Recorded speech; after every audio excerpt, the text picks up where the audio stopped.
올라가서 해주시. 될까요?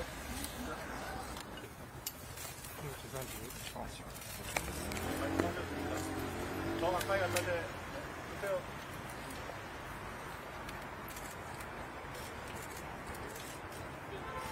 자, 모발점 접수하시게 된 용기에 대해서 말씀해 주세요. 네, 용산 대통령실이 저를 명예훼손 혐의로 고발을 했습니다. 그런데 명예훼손 혐의 같은 경우 명예를 훼손했는지 여부가 중요하기 때문에 주가 조작을 했는지 여부, 전제가 되는 사실관계가 규명이 되지 않은 채 넘어갈 수가 있습니다. 하지만 제가 무고 혐의로 맞고발을 했기 때문에 이 사건은 앞으로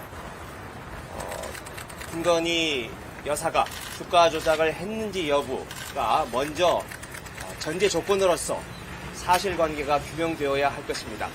그래서 특검은 특검대로 추진하지만 민주당이 좀 시간이 걸릴 수도 있기 때문에 그 전에 경찰에서 사법기관에서 주가 조작에 대해서 먼저 실체가 규명되어야 할 것이고 그 중요한 계기가 될 것이라고 생각합니다.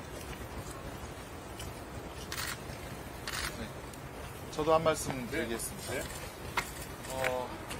김건희 여사의 심기 경호를 위해서 공당 대변인을 겁박해서 입을 막겠다는 그런 행위로 밖에는 볼 수 없습니다. 그런데 김건희 여사가 영부인 되기도 전에 개인적인 일을 가지고 대통령실이 나섰다는 것 자체가 말이 안 된다고 생각합니다. 개인적인 일에 왜 국민의 혈세를 받고 일하는 대통령실이 나섭니까? 이것 자체도 문제가 될 것입니다. 대통령실은 앞으로 이러한 점을 유념하고 공적인 일을 함에 있어서 신중하게 하기를 그런 바라는 마음에서 저희가 이번 무고죄 형사 고발도 하게 되었습니다. 감사합니다. 네, 저도 한 말씀만 좀 덧붙이겠습니다.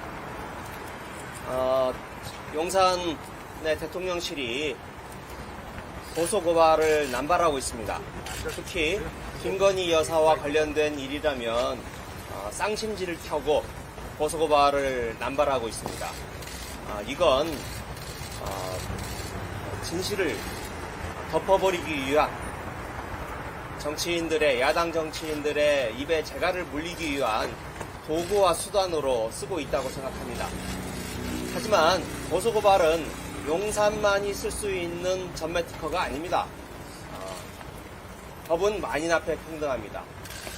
저희도 무고 혐의로 맞고발을 함으로 해서 법이 만인 앞에 평등하다는 것을 반드시 입증해 보이겠습니다.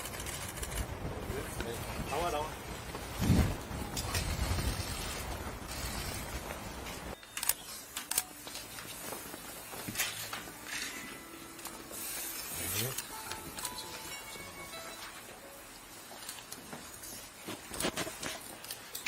예, 있습니다. 네, 고맙습니다. 수고하셨습니다. 수고하셨습니다. 수고하셨습니다.